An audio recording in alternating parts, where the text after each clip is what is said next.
ಮೋಕ್ಷಕ್ಕೆ ಹೋದರೂ ಕೂಡ ಇದ್ದೇ ಇರ್ತದೆ. ಅದಕ್ಕೋಸ್ಕರ ಅಂತ ಗುರುಗಳಲ್ಲಿ ಶ್ರೇಷ್ಠರಾಗಿರ್ತಕ್ಕಂಥ ಗುರುಗಳನ್ನು ಸಾಕ್ಷಾತ್ ತತ್ವಾದ ಆದಿ ಮೂಲ ಗುರುವಿನ ಮೂಲ ಗುರುವಿನ ಸಾಕ್ಷಾತ್ ಪರಮಾತ್ಮನೇ ನಮಗೆ ಅಜ್ಞಾನದಲ್ಲಿ ಎರಡು, ಹೊರಗಿನ ಅಂಧಕಾರ ಒಳಗಿನ ಅಂಧಕಾರ. ಹೊರಗಿನ ಅಂಧಕಾರ ಬಂದಾಗ ನಮ್ಮ ಬಾಹ್ಯ ಪದಾರ್ಥ ಜ್ಞಾನವಾಗುವುದಿಲ್ಲ. ಈಗಾಗಲೇ ದೀಪ ಹೋಯಿತು, ಎಷ್ಟು ಒದ್ದಾಡ್ತಾ ಇದ್ವಿ ನಾವು. ಹಾಗೆ ಪರಮಾತ್ಮ ಪ್ರತಿದಿವಸ ಒಂದು ಸೆಕೆಂಡು ವ್ಯತ್ಯಾಸವಾಗದಂತೆ ಸೂರ್ಯೋದಯವನ್ನ ಮಾಡಿಸಿ ಬಾಹ್ಯ ಅಂಧಕಾರವನ್ನು ಪರಿಹಾರ ಮಾಡಿ ಬಾಹ್ಯ ಪದಾರ್ಥ ಜ್ಞಾನವನ್ನು ಮಾಡಿಕೊಂಡಿದ್ದಾರೆ. ಅದರಂತೆ ಅನೇಕ ವೇದವ್ಯಾಸಾದಿ ರೂಪಗಳನ್ನ ಧಾರಣೆ ಮಾಡಿಕೊಂಡು ದುರ್ಮತಗಳನ್ನೆಲ್ಲ ಖಂಡನೆ ಮಾಡಿ ಸಮೀಚೀನವಾದ ಮತವನ್ನ ಬ್ರಹ್ಮಮೀಮಾಂಸಾ ಶಾಸ್ತ್ರವನ್ನ ನಿರ್ಮಾಣ ಮಾಡಿ ಒಳಗಿರತಕ್ಕ ಜ್ಞಾನವನ್ನು ಪರಿಹಾರ ಮಾಡಿದ ಮಹಾನುಭಾವ ಸಾಕ್ಷಾತ್ ಶ್ರೀ ಅನಂತಮೂರ್ತಿ.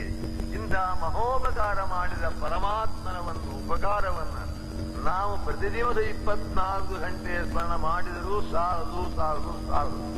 ಹಾಗೆ ಮಾಡಲಿಕ್ಕೆ ಶಕ್ಯವಿಲ್ಲ ಅಂತ ಇಟ್ಟುಕೊಂಡು ಪ್ರಾಚೀನರು ಆ ಉದ್ದೇಶದಿಂದಲೇ ಸಂಧ್ಯಾವಂದನ ಬೇಡಪ್ಪ, ದಿವಸಕ್ಕೆ 3 ಕಾಲದಲ್ಲಿ ಆದರೂ ಆ ಭಗವಂತನ ಉಪಕಾರ ಸ್ಮರಣವನ್ನು ನೀವು ಮಾಡಲಿ ಹೇಳೋದಕ್ಕೋಸ್ಕರನೇ ಸಂಧ್ಯಾವಂದನ. ಸಂಧ್ಯಾ ವಂದನ ಅಂದ್ರೆ ವದಿ ಅಭಿವಾದನ ಸ್ತುತ್ಯೋಹೋ ಅಂತ ಇದ್ದದ್ದರಿಂದ ಭಗವಂತನ ಗುಣಗಾನ ಮಾಡತಕ್ಕಂತೆ ಸ್ತೋತ್ರ.